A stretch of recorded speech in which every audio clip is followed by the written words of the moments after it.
Es ist immer noch Mai, aber in meinem Zaubergarten blühen schon die meisten Duftrosen wie ein Rosenteppich. Wenn die Sonne drin scheint, duftet es herrlich. Passend zu dieser Rosenpracht erzähle ich dir ein Zaubermärchen, wo die Rose eine ganz besondere Rolle spielt. Es war einmal ein junger König. Zusammen mit seiner jungen Frau haben sie ein glückliches und schönes Leben geführt. Lang ist das so gegangen, viele Jahre. Aber beide haben sich ein Kind gewünscht. Und wo nach diesen vielen Jahren die Königin trotzdem kinderlos geblieben ist es ihr immer schlechter gegangen. Und der König ist immer unzufriedener geworden. Auf das aber hat die Königin beschlossen, nach all diesen erfolglosen Jahren den Rat bei einer alten Frau zu holen, die sich mit Zauberkünsten auskennt. «Oh, liebe Königin, ihr verlangt eine grosse Sache von mir. Für einen Sohn kann ich unmöglich helfen, aber für eine Tochter könnte es vielleicht gelingen. Also gut, lass gut zu. Gang in der Nacht vor Karfreitag, kurz vor der 12 allein auf den Friedhof. Dort grab ein Bein von einem Gehängten aus.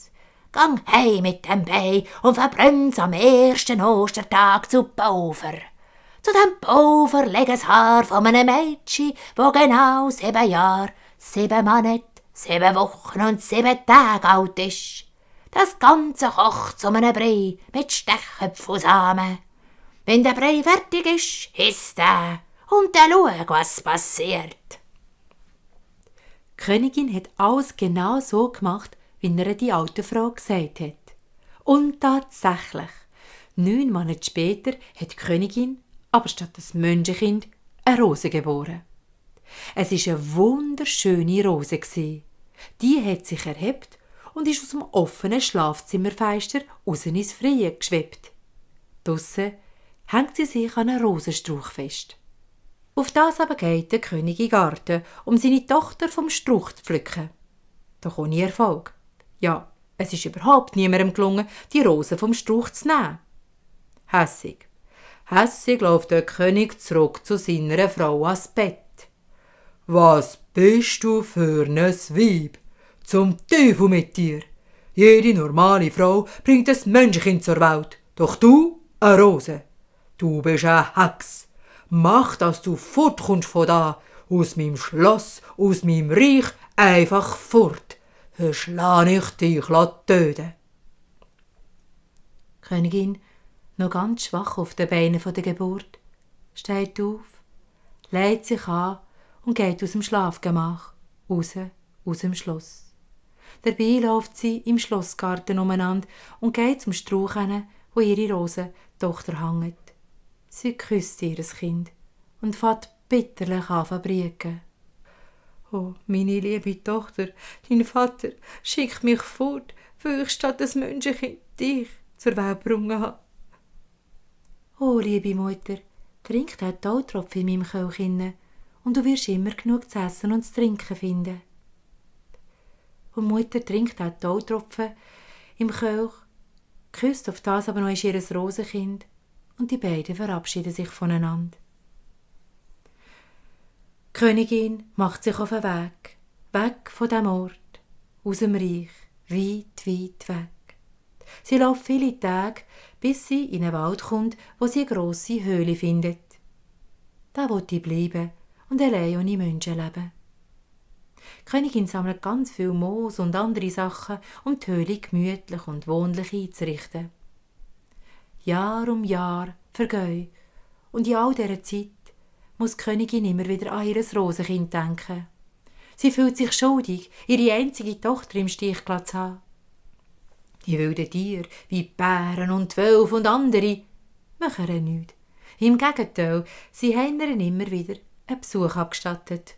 Und die Jungen haben ihr manchmal einen Tanz vorgeführt, mit der Hoffnung, dass sie etwas lachen.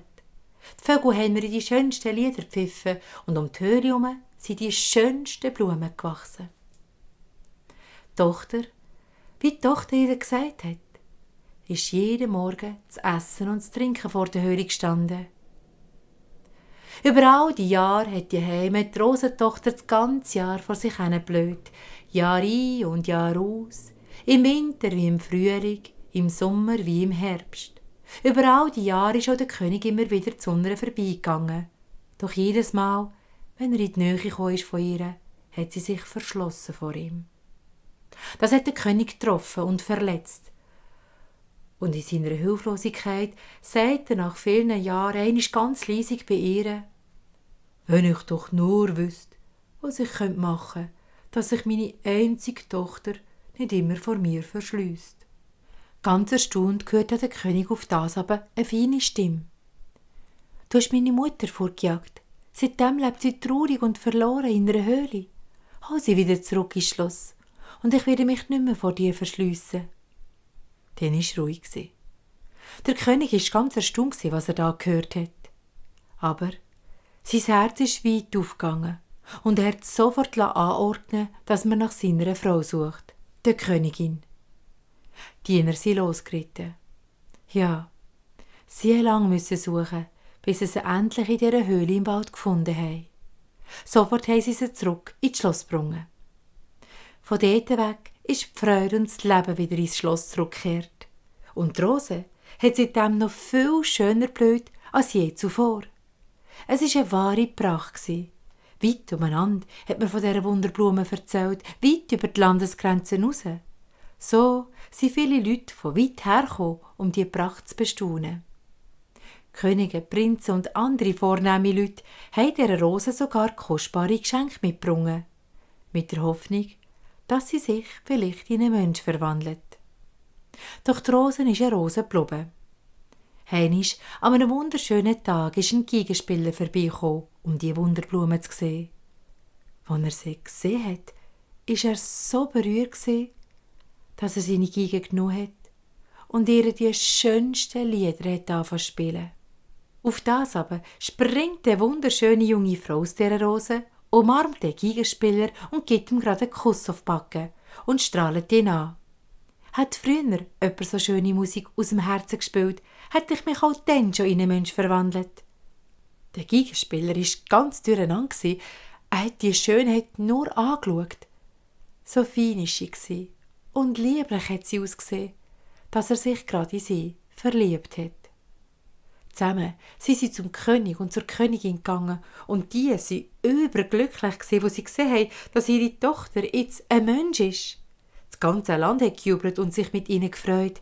Ja, und gleich daraufhin ist Hochzeit gefeiert worden.